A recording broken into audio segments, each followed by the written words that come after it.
With the season just around the corner, the rumors surrounding the New York Islanders are heating up. We've got the latest rumors, which ones you should believe, and what impact they'll have on the team. All that and more on today's Locked On Islanders podcast.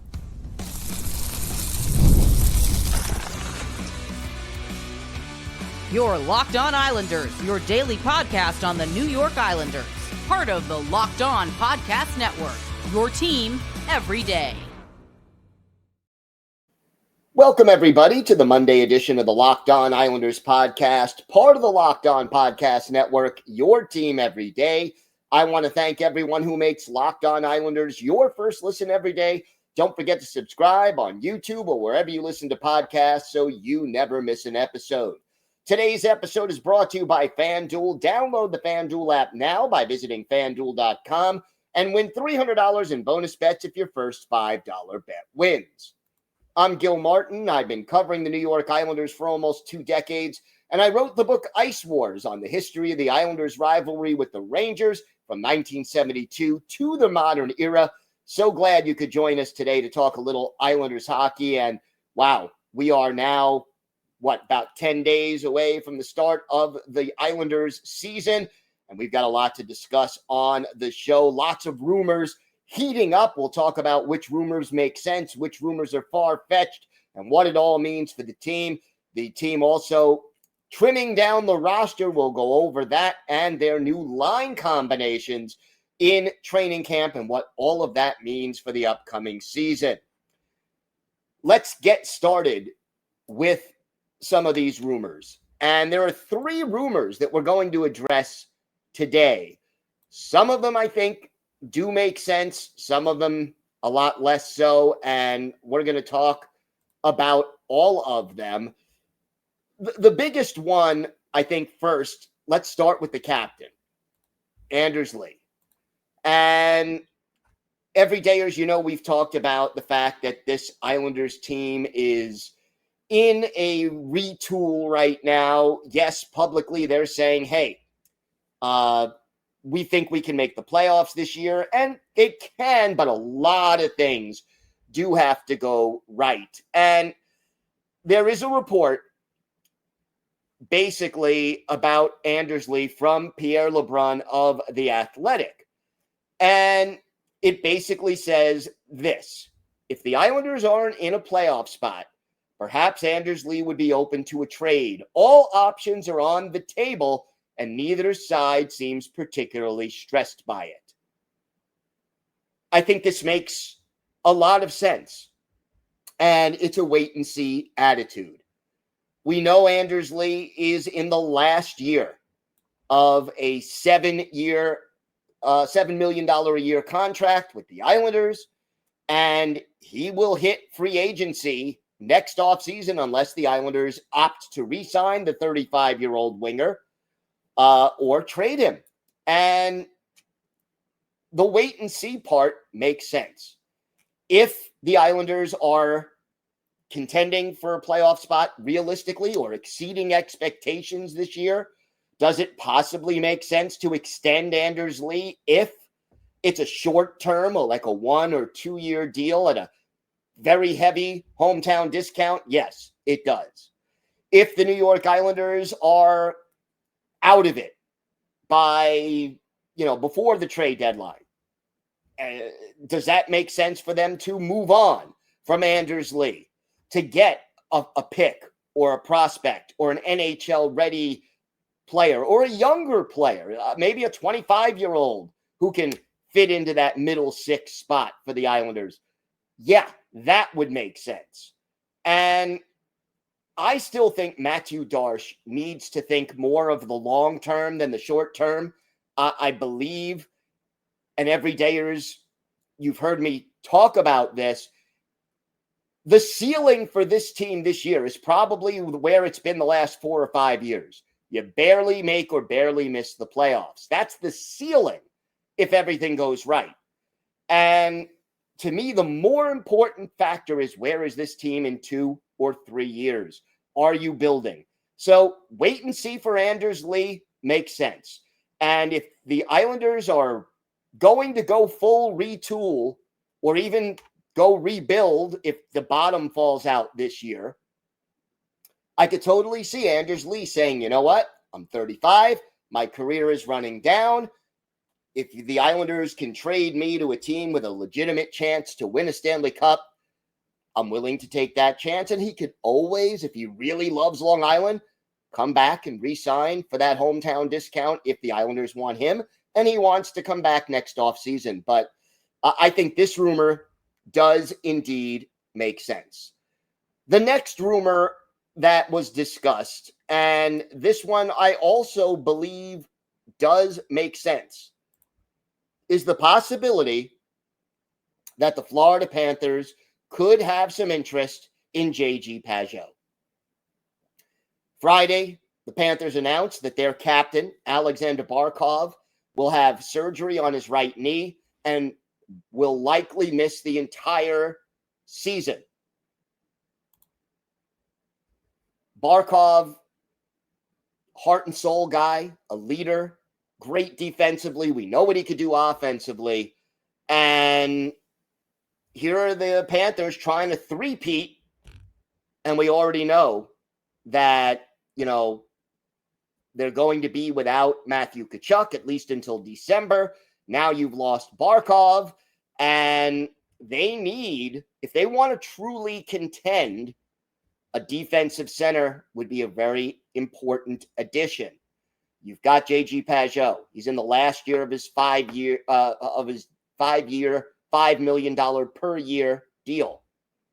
And the Panthers could use him.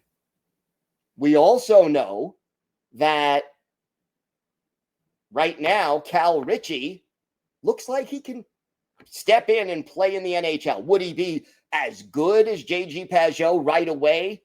Probably not, although he probably could match Pageau's offensive output. But we'll see whether or not this opens up an opportunity for the Islanders to maybe move Pageau to Florida, add either picks or prospects or a younger player who could step in and put Cal Ritchie in the lineup to start the season. Now, here's the little caveat.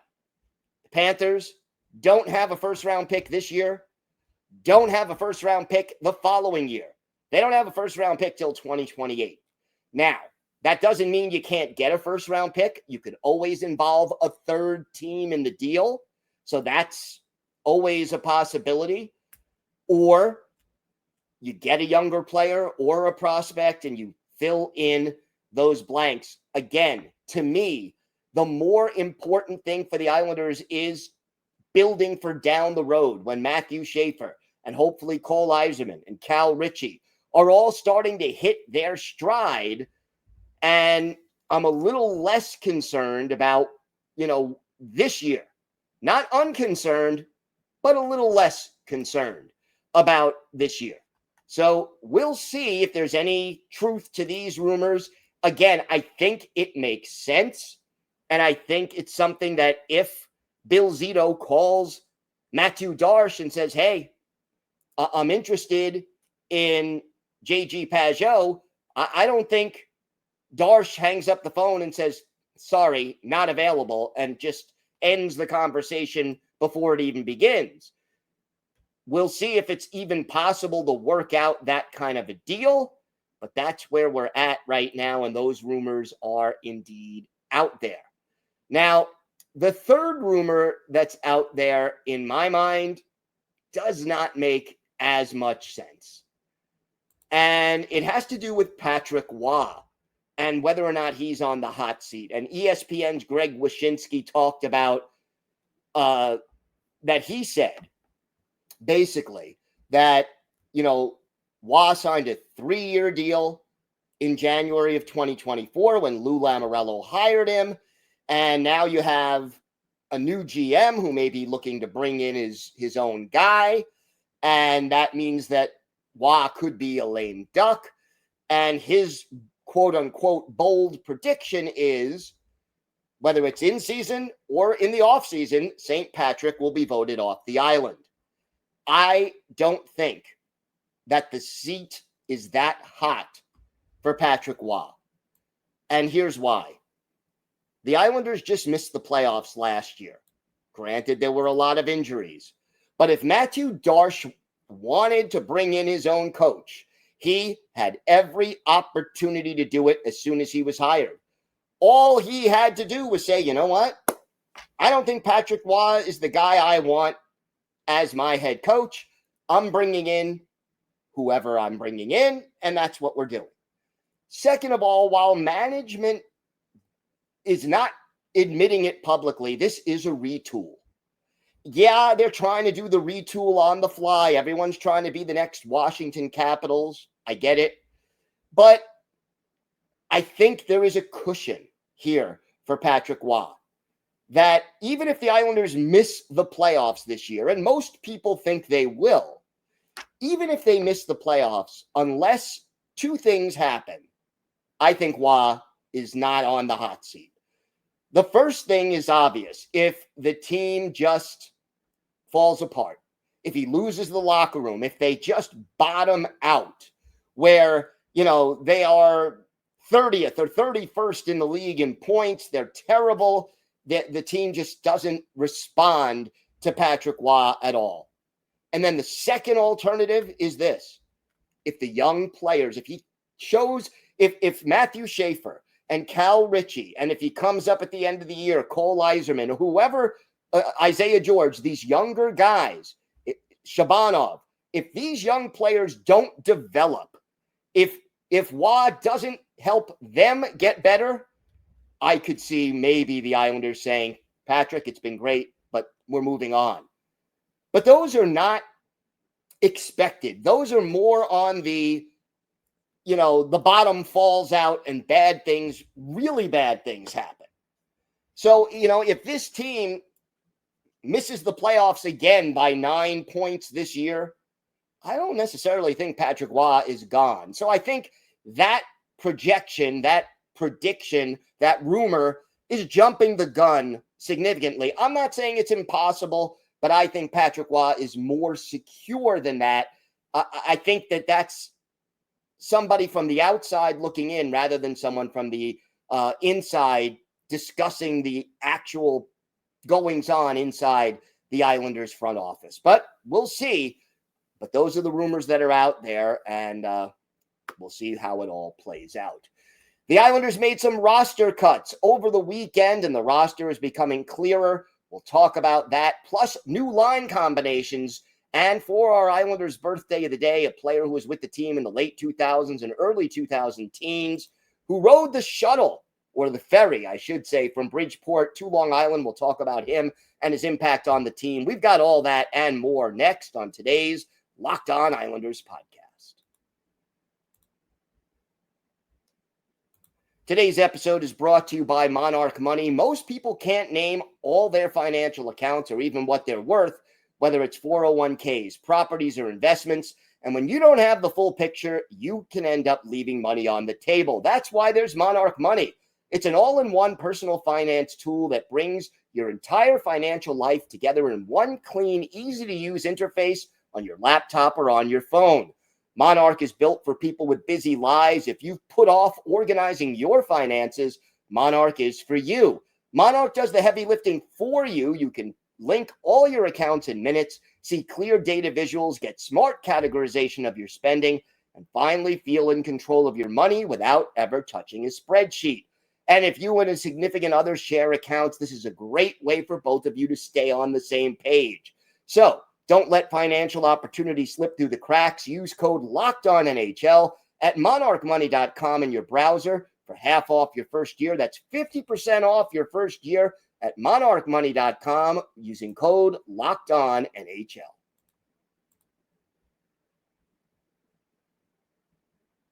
So the Islanders roster is getting clearer, and a lot of moves made over the weekend, and it made sense. I think that there are still no big surprises here, but, the Islanders moved on and sent some players to Bridgeport and some others to junior teams. But, okay, Alex Jeffries, who had some good moments in the preseason.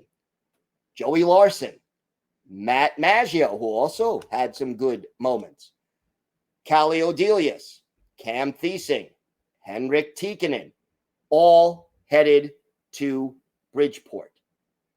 And I think out of that list, Maggio and Jeffries are the ones who are most likely to possibly get a call to the big club if injuries hit or guys are not producing.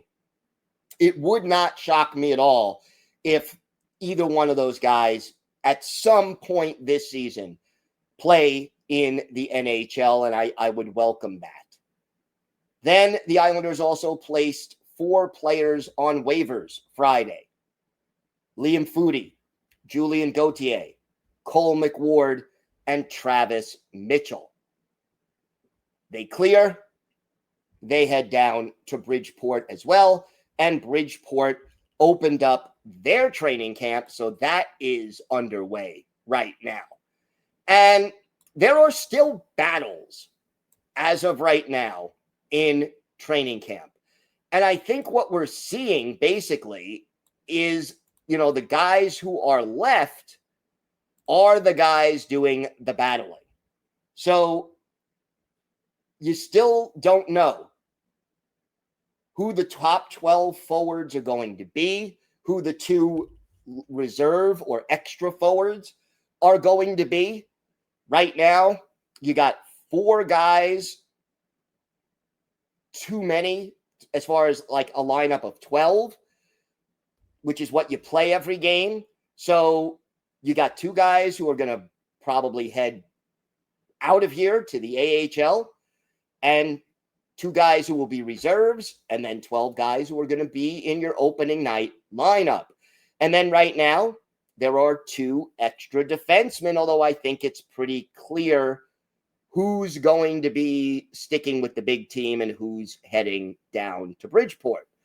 And it is good news that this team has a little more depth than it's had in recent years. Yeah, it's still a bottom-heavy lineup. There's still a lot more third and fourth line guys and fringe, guys than there are top line caliber players.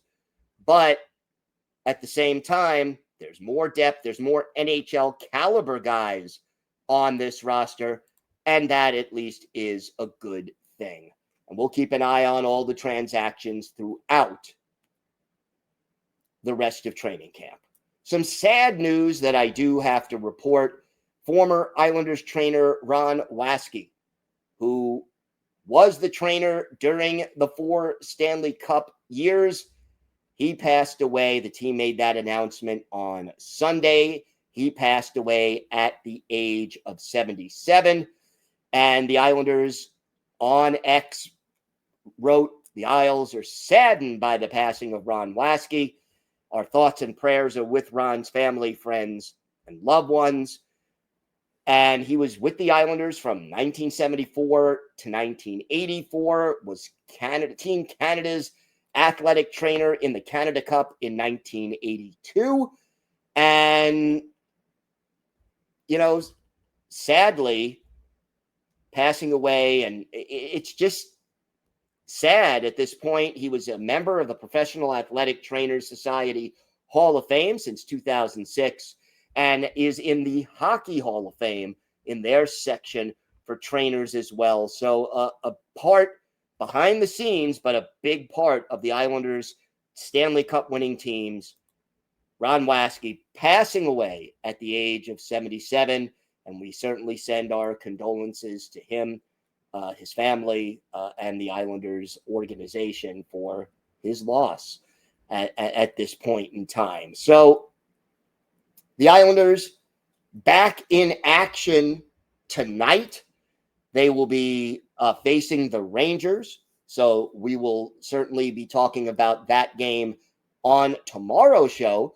But how about the line combinations? Because Patrick Roy, and I know this is a shock, Patrick Roy changing them around again. And this is, I'm sure, not the last time we're going to say that. We'll talk about the new line combinations, what they mean, And we'll have our Islanders birthday of the day, all that coming up next on today's Locked On Islanders podcast. Today's episode is brought to you by FanDuel. The NFL season is here, and FanDuel has an offer you don't want to miss. Right now, new customers can bet just $5 and get $300 in bonus bets if you win. That's right. Pick a bet, put down just $5, and if it hits, you'll unlock $300 in bonus bets to use across the app. I love how FanDuel gives me so many ways to play. I've built parlays to increase my odds. I've tried player props, and I've even followed the live lines during games. It makes watching football even more exciting when you've got a little something riding on the action. So whether you're a casual fan or love diving into the stats, FanDuel makes the game day experience so much better. So what are you waiting for? Visit FanDuel.com to download the FanDuel app today and get started. Again, place that first $5 bet. If it wins, you'll get $300 in bonus bets to use across the app. So go to FanDuel.com and check it out today.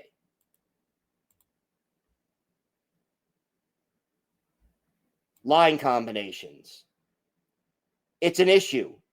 And I think, quite honestly, it's going to be an issue probably for the rest of the year. First of all, Patrick Roy mixes and matches his lines shift to shift, not just game to game, week to week, month to month. Why? Because let's face it, this Islanders team does not rank among the most offensively gifted teams in the league. Even with the new additions, they're going to struggle a bit to match the Avalanche and the Lightning and the Panthers and the Maple Leafs and the Oilers goal for goal. So Patrick Roy making some moves. In practice on Sunday, top line, Bo Horvat, Jonathan Drouin, Emil Heineman, moving up from fourth line to top line. It's interesting. I understand the logic. You want a physical presence on every line, and Patrick Roy alluded to that after practice. I don't know if Heineman has the offensive chops. This kind of seems like moving Casey Cizikas up to that line 2.0, or Uncle Leo up to that line 2.0, but this is the latest move, and we'll see how long it lasts. I think we'll probably see it tonight against the Rangers, but we'll find out how long Heineman lasts on the top line. Second line, pretty much the same. Matthew Barzal, Anders Lee, Kyle Palmieri. The third line, J.G. Pageau, Simon Holmstrom, and Max Shabanov. Now, every day, as you'll remember, I mentioned Shabanov, that starting him on the first line is probably not the best way to go. Why? Let's face it. He's adjusting to life in the NHL. You want to kind of bring him along gradually. The rink is narrower. The game is more north-south. It's more physical. And I'm not saying that Shabanov is not going to be a solid player, but I just don't think top line is where he should start with the New York Islanders. So as of right now, it's Pageau, Holmstrom, and Shabanov. And I think playing with Holmstrom also makes sense. It's a fellow European whose style, I think, will benefit Shabanov. It'll ease that transition a little bit. And you also have a guy like Pageau who is very responsible defensively. So if Shabanov gets caught up ice, you got a responsible guy back there. And Holmstrom's responsible as well to kind of cover and make that work. The fourth line, as of Sunday's practice, Casey Cizikas centering Maxim Siplikov and Anthony Duclair. And then a fifth line, which is kind of the reserves right now, Cal Ritchie, Kyle McLean, Mark Gatcom, and then Highmore, kind of the extra forward. He is the 16th forward. So those are your forward lines. Let me say this. Cizikas, Siplikov, and Duclair would be the most offensive-minded fourth line the Islanders have had in recent memory. Do they bring the physicality that you want from a fourth line? Not really. Do they have more, but they have more offense and more offensive potential than previous fourth lines. I mean, Duclair is a proven 20-goal-plus scorer when he's healthy, which isn't often enough, but he can. Siplikov can get you to 15 to 20 goals, assuming he continues to make the adjustment. And Casey Cizikas can get you 8 to 10 goals and kill penalties and take faceoffs. I still think I want Mark Gatcom out there in the lineup on a regular basis. He looked good Friday night against the Devils, but that's not where it's at right now. And again, knowing Patrick Waugh, this is not final. We're going to see changes. The defensive pairs, Pelech and Polak, Romanov and D'Angelo, Mayfield and Schaefer, with Isaiah George and Adam Boqvist as your extra pairings. So we'll see whether or not this all works out for the New York Islanders. It could. But again, Patrick Waugh most likely going to make some changes between now and the start of the season. But these are the changes being made, and we'll see how these combinations work. Time now for our Islanders' birthday of the day. And today is the 48th birthday of former Islanders winger John Sim. Sim, a third-round pick of the Dallas Stars in 1996 from New Glasgow, Nova Scotia, 5'10", 190 pounds. Made his NHL debut with the Dallas Stars in 1998-99. Won a cup with them that year. Later played for the Predators, the Kings, the Penguins, the Flyers, the Panthers, the Thrashers, and joined the Islanders for the 07-08 season. Split time between the Island and Bridgeport until the 2010-2011 season, then hit Europe and finished his career in the AHL. John Sim, 469 career NHL games, 75 goals, 139 points, 314 penalty minutes, 1 goal in 15 playoff games, and none of those with the New York Islanders. He was a checking fourth-line guy, gritty, tough, but not always scoring a lot of points. One of his better games as an Islander, April 1st, 2010, Islanders hosting the Flyers at the Nassau Veterans Memorial Coliseum. Brian Boucher, the goalie, starting for Philadelphia. Martin Biron is the netminder for the Islanders. And in the first period, with the Islanders up 2-0, John Sim sets up Franz Nielsen to make it 3-0. Trent Hunter also getting an assist on that goal. In the third period, Sim and Franz Nielsen set up Trent Hunter. And then later in the third, Sim scores his 12th of the year from Sean Bergenheim and Dylan Reese. Islanders go on to win this game by a score of 6-4. John Sim, a goal, 2 assists. He's a +3, and he had 4 shots on goal in just 11 minutes and 54 seconds. John Sim is our Islanders' birthday of the day.